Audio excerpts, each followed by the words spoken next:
جادوئی فراق۔ انایا ایک خوبصورت لڑکی تھی۔ اس کا اور کوئی بہن بھائی نہیں تھا۔ چند سال پہلے ہی اس کے باپ کا انتقال ہو گیا تھا۔ اب ماں بیٹی اکیلی رہتی تھی۔ ان کا اور کوئی رشتہ دار بھی نہیں تھا۔ اس کی ماں سموسے بنا کر بیچا کرتی۔ انایا کی ایک دوست تھی۔ اس کا نام پنکی تھا۔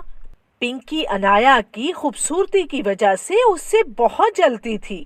اس طرح سے ان ماں بیٹی کا گزارا ہوتا۔ ایک دن اس کی ماں کی طبیعت خراب ہو گئی۔ وہ اپنی ماں کو ڈاکٹر کے پاس لے گئی، مگر دن بدن اس کی ماں کی طبیعت اور زیادہ بگڑنے لگی۔ ایک دن جب انایا صبح اٹھی تو اس نے دیکھا کہ اس کی ماں ابھی تک سوئی ہوئی ہے۔ وہ ماں کے پاس جا کر آوازیں دینے لگی، ماں صبح ہو گئی ہے، اٹھو نا ماں۔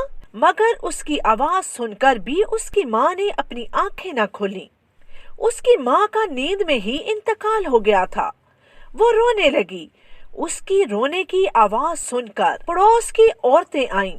وہ انایا کو تسلی دینے لگیں اور محلے والوں نے ہی اس کی ماں کی تدفین کی۔ اب انایا بیچاری گھر میں اکیلی رہ گئی اور کھانے کو بھی کچھ نہ تھا۔ چند دن تو محلے والوں نے انایا کا خیال رکھا، پھر آہستہ آہستہ سب انایا کو بھولنے لگے۔ انایا نے خود سے کام کرنے کا سوچا۔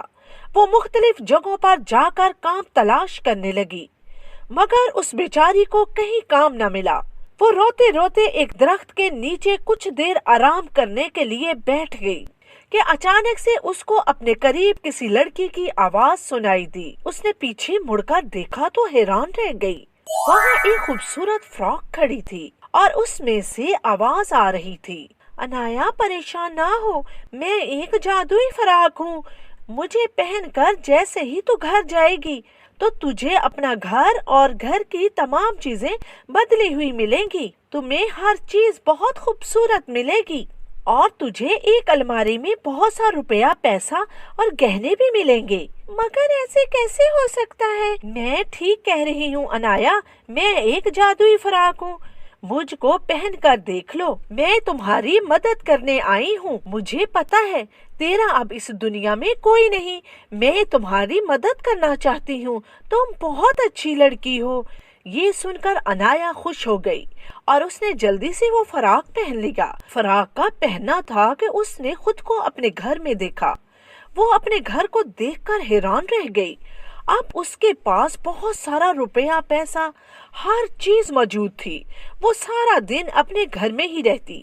ایک دن اس کی دوست پنکی آئی تو اندر سے اس کا گھر دیکھ کر حیران ہو گئی اور اس نے انایا کو بہت خوبصورت کپڑوں میں دیکھا۔ وہ کسی شہزادی سے کم نہیں لگ رہی تھی۔ وہ اس سے اور زیادہ جلنے لگی اور اس نے انایا سے پوچھا، انایا یہ اتنا سارا روپیہ تمہارے پاس کہاں سے آ گیا؟ تم ماں بیٹی کے پاس تو کھانے کو کچھ نہیں ہوتا تھا، آخر تمہارے ہاتھ کون سی جادو کی چھڑی لگ گئی؟ وہ کچھ بھی تو نہیں۔ تم انایا ضرور مجھ سے کچھ چھپا رہی ہو۔ میں تمہاری دوست ہوں، مجھے نہیں بتاؤ گی کیا؟ اچھا بتاتی ہوں۔ وہ ایک دن میں کام کی تلاش میں گئی اور تھک کر کچھ دیر ایک درخت کے نیچے بیٹھ کر آرام کرنے لگی کہ مجھ کو ایک جادوئی فراق ملی۔ میں نے اس کو جیسے ہی پہنا تو سب کچھ بدل گیا۔ اچھا تو یہ بات ہے، اچھا میں گھر چلتی ہوں۔ یہ کہہ کر وہ اپنے گھر چلی گئی۔ اگلے روز وہ بھی اس درخت کے نیچے جا کر بیٹھ گئی اور جھوٹ موٹ کر رونے لگی کہ اچانک اس کے سامنے ایک جادوئی فراق آ گیا۔ اس نے جادوئی فراق کو اپنی مدد کرنے کے لیے کہا، اچھا چلاک لڑکی، تمہاری مدد کروں۔ اچھا ایسا کر کہ یہ فراق پہن لے، تجھ کو بھی اپنے گھر جا کر سب کچھ بدلا ہوا ملے گا۔ پنکی نے جلدی فراق پہن لی۔ فراق پہنتے ہی اس کو اپنے جسم میں جلن سی محسوس ہونے لگی۔ یہ میرے ساتھ کیا ہو رہا ہے؟ مجھے بہت جلن محسوس ہو رہی ہے۔ اور انایا نے تو کہا تھا کہ فراق پہن کر میں فوراً سے گھر پہنچ جاؤں گی، اور میں تو اس درخت کے نیچے کھڑی ہوں۔ یہ جلن تجھے اس لیے محسوس ہو رہی ہے کیونکہ تو خود سب سے جلتی ہے۔ انایا کو سب کچھ اس لیے ملا کیونکہ وہ ایک سادہ دل لڑکی ہے اور اس کو مدد کی ضرورت تھی۔ تو میرے ساتھ ڈرامہ کر رہی تھی۔ تو چل پھر مزہ چکھ اب۔ پیاری فراق میری مدد کرو۔ ہاں میں لالچ میں آ گئی تھی اور میں جھوٹ بول رہی تھی۔ میں آئندہ ایسا نہیں کروں گی اور نہ ہی کسی سے حسد کروں گی۔ مجھے معاف کر دو جادوئی فراق۔ اچھا ٹھیک ہے، یہ کہہ کر فراق غائب ہو گئی اور پنکی پہلے جیسی ہو گئی۔ اب اس کو اپنے جسم میں کوئی جلن محسوس نہیں ہو رہی تھی۔ اب اس نے خود کو بدلنے کا فیصلہ کیا کہ وہ کسی سے حسد نہیں کرے گی اور نہ ہی جھوٹ بولے گی۔